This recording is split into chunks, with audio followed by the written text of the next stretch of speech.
Recording. Okay. Welcome to our presentation on postpartum depression in teenage mothers. My name is Blythe, and Bobby, Laurel, and Antonia will also be presenting. In case any of you have not had any interaction with new mothers, there is a period of time just after birth when moms will commonly go through a period called baby blues. These are mild symptoms of just down emotions, and usually they resolve within a couple weeks.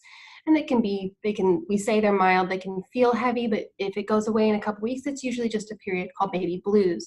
This can grow in severity into something called postpartum depression for those depressive symptoms that don't leave. They can involve low self-worth, continue to disturb sleep, can aggravate it, and it depends on the mother's history with mental illness as well. That can have a factor at play. In rare cases, this postpartum depression can turn into postpartum psychosis and need hospitalization, and sadly sometimes sometimes have a chance of suicide.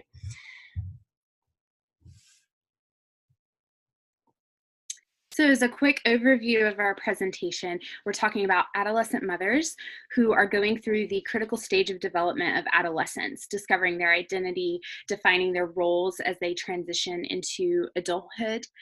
Adolescent mothers are at a higher risk for postpartum depressive symptoms than mothers who at an older age. Adolescent mothers often face difficulties achieving critical developmental tasks, and they can experience profound psychological distress as well. Postpartum depression can lead to developmental challenges for both mother and baby, especially if left untreated.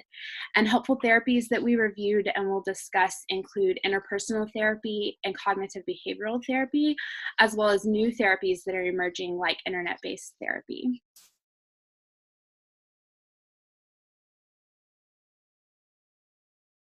And we chose the topic of teenagers who face postpartum depression as our research subject. And I feel that this subject does not get talked about often, especially postpartum depression in teenagers. And as noted, postpartum depression is different from the baby blues. So I'm just going to go over the statistics. Teenage mothers are 3 times more likely to get postnatal depression than any other mothers with postpartum depression who overcome stigma through support. They are at increased risk of poor mental health for up to 3 years postpartum. And it's estimated that around 13% of women get postnatal depression. Fortunately, the Office of National Statistics revealed that in 2011, the rate of teenage births has fallen by 6%. Only 2% of women from middle-income families experience their first birth before 18 years, while the rate from low-income families is 7%. Parenting for the First Time project indicated that clinical depression was highest among adolescent mothers. Adolescence is a period where identity takes shape and independence from family ties evolve. These changes, combined with the task of integrating a new maternal role with identity that is not fully established, led to a greater likelihood of postpartum depression to occur. Women in general experience postpartum depression at rates approximately 20% to 28%. However, the rate of postpartum depression in adolescent mothers is 2 to 3 times higher. In other words, is 53% to 61%. And approximately 400,000 adolescents gave birth in the USA annually. Although 1/2 experience depressive symptoms, less than 25% comply with referrals for depression evaluation and treatment. So the problems with postpartum depression and why it should be important to us counselors is it affects many different areas, both for the child and for the teenage mother. There are lasting risks for postpartum depression that a mother could be facing way after her teenage years of development in the adolescent stage, such as PTSD and behavioral disorders. For the mother currently, as a teenager having postpartum depression. There are a lot of risks that she could be facing as well, such as poor relationships due to many different things. Social isolation, stigmas and judgment, both from their community and from outside of their community, and school complications. We read this article based in Botswana, where 30% of girls in their adolescence who had a child still try to go to school, and they face much adversity in school. And I can see that in the States as well.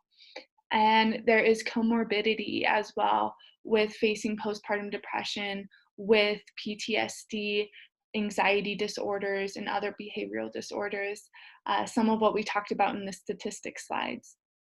There are also effects that the mother's postpartum depression can have on the child, such as a negative impact on mother-infant interactions, attachments, and emotional and cognitive developments for both the mother and the child. Since the mother is so young in her developmental stage, this can have the same effects on her as it does on the child.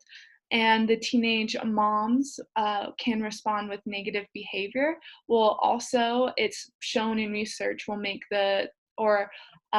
there's research showing that the child will also behave with negative behavioral problems as well. And so most of the statistics that we have read say that adolescents are the most likely to experience postpartum depression, especially in these two articles that we point out, that we cite here. Adolescents versus mothers over 25. Adolescents are more likely to experience postpartum depression. And so this is important to us counselors, because this postpartum depression is affecting two people, both the child and the adolescent. And sometimes these effects can last way past adolescence for both the child and the mother. So we should be very aware of this as counselors.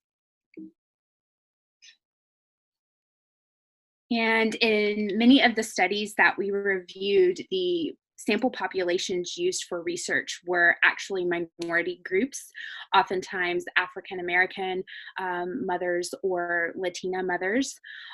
Oftentimes these minority groups are marked by lower socioeconomic status, poverty, poor academic performance, and stressful life events or trauma.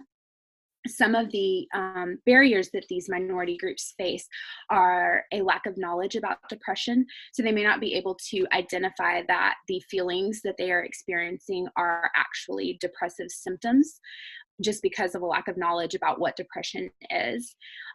There also may be a lack of knowledge about treatment and what types of treatment are available to them. And then while they might acknowledge that they have depressive symptoms and they might know of available treatment centers, there could be a stigma either in their family or their culture regarding mental illness that would keep them from seeking help. Transportation is also a barrier that these minority populations can face, especially for those adolescent mothers in more rural populations that might not have access to adequate treatment.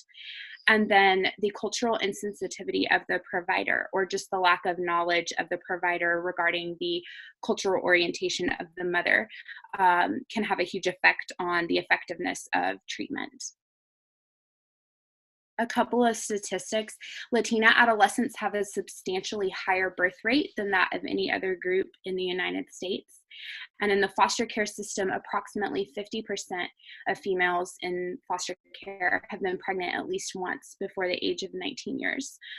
So teenage pregnancies is definitely an issue in the foster care system. One internet-based depression intervention was found to be highly effective in increasing rates of depression treatment So one study that we read used internet-based depression intervention to help provide mothers with resources for treatment in their counties. It also offered video testimonials from other adolescent mothers to just kind of provide some community and support. And the studies that they used saw a increase in rates of depression treatment and actually changing some of the stigma regarding seeking help for depression. Interventions for these groups should focus on the strength of familial relationship and support. There was a strong correlation between partner support and support from the mother's own parents and the levels of their depressive symptoms. So for those who had the support of the baby's father or the support from their parents or peers, saw lower depressive symptoms, and those that didn't have that support saw higher depressive symptoms. So early screenings should evaluate what kind of support these mothers have. And then interpersonal psychotherapy was one of the therapies that was shown to effectively reduce depressive symptoms among low-income pregnant women of various racial backgrounds. And Laura will continue discussing some of the theories that were found to be effective for adolescent mothers.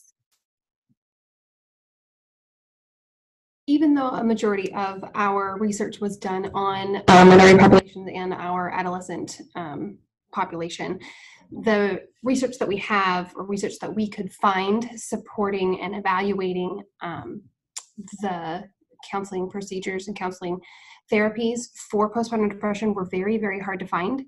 So most of the information I'm about to give you is about women with postpartum in general of any age range, just for reference. As this plays out in a young mother's introduction to new motherhood, adolescent or not, it starts with the prenatal visits. Their OBGYN or midwife will bring up general information, and some will be able to mention predictors and possible preventative measures, such as placenta encapsulation and stuff, to which the evidence is out on that. Then after birth, they will revisit the topic during the postpartum visits. Midwives have told me how it is easier to find flags for postpartum when they see the mother in home versus in the office. And then they will also continue their discussion of postpartum symptoms with the mother in the postpartum visits at month 2, 4, and 6. Generally, postpartum is screened through questionnaires and also at the baby's well child visits with the pediatrician. If the medical professionals decide that the mother should be seen in a follow-up, they will refer them to a counselor or a psychiatrist for further medical evaluation. Just as Antonia mentioned, the follow-through rate in adolescents is quite low for them to actually follow through with these referrals. Counselors show positive results with cognitive behavioral therapy and interpersonal psychotherapy. Those are all with all aged postpartum women, but there is new research for the adolescent population supporting that internet-based therapy for adolescent women, adolescent mothers. Some treatments include medications like antidepressants, and hospitalization for the chronic symptoms, because sadly, of all aged new mothers, 25 to 31% of them will have their postpartum depressive symptoms go into a chronic state. So we're talking about a quarter of women with postpartum will go into chronic postpartum depression, and some will need hospitalization, and there is evidence to show that it is helpful. And there, of course, as mentioned in the beginning, there is that slight chance of suicide if the postpartum depression symptoms are not addressed. Thankfully, even though we get a little dark there is light at the end of the tunnel. I have personally gone through some postpartum depression myself, and I am thankfully on the end of that where things are starting to look a little brighter, and there are things that have helped me a lot, like my own faith. There have been some huge kind of totems or pillars of faith for me, which was the biblical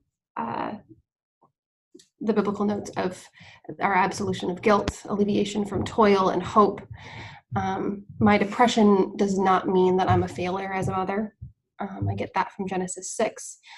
I had to remind myself constantly to let myself receive help from others and support from others, and that it, even though my symptoms might feel lesser than others, it doesn't mean I can't have support, just like Galatians and 2 Corinthians tell me.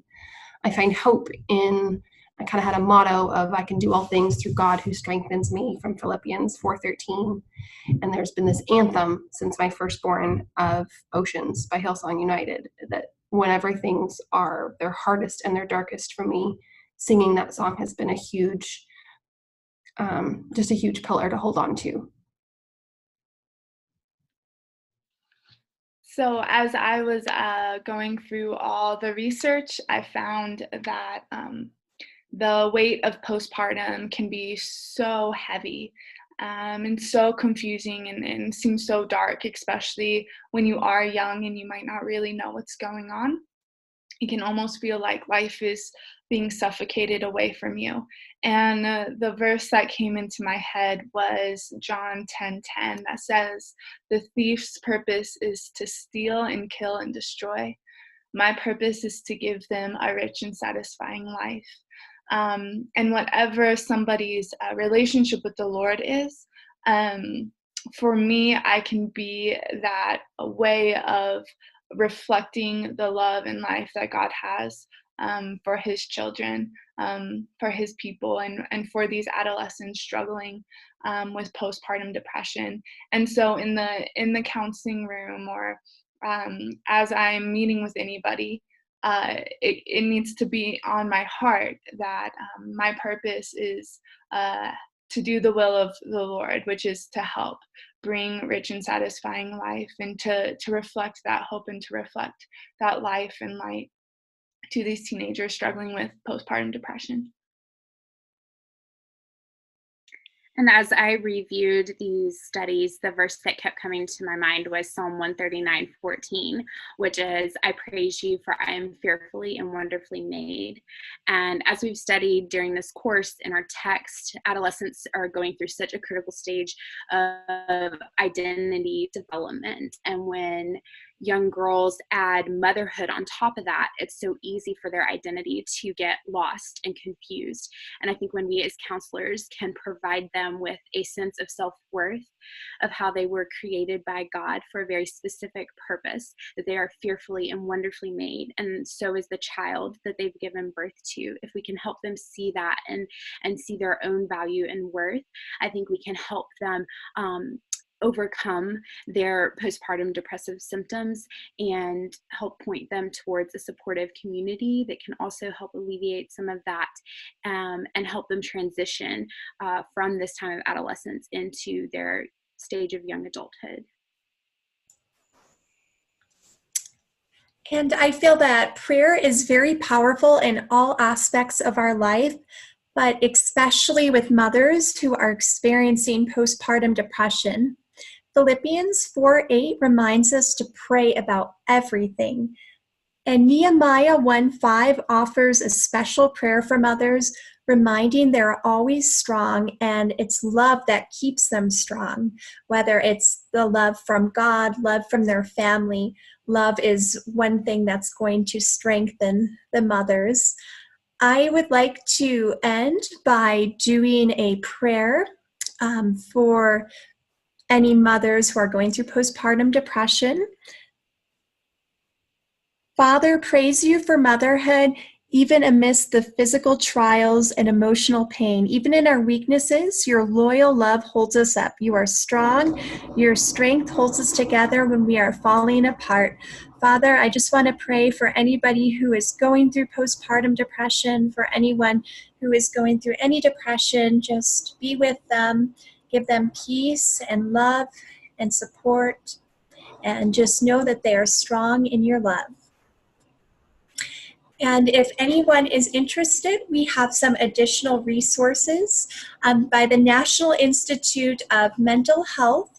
There is a video, it's called Baby Blues or Postpartum Depression. So this can be very helpful, because then you can kind of differentiate, am I going through postpartum depression, or is this just a normal part of development? Is this just like blues and I will get over this shortly? And then also the Centers for Disease Control and Prevention has a really good video about teenage mothers who are just going through postpartum depression, any of the stigmas that they may face in their society. And lastly, we have a blog for spiritual support, and it has many more Bible verses, if you are interested, using truth to fight postpartum depression and anxiety. Well, thank you so much for listening to our presentation. I hope you found this helpful. Thank you.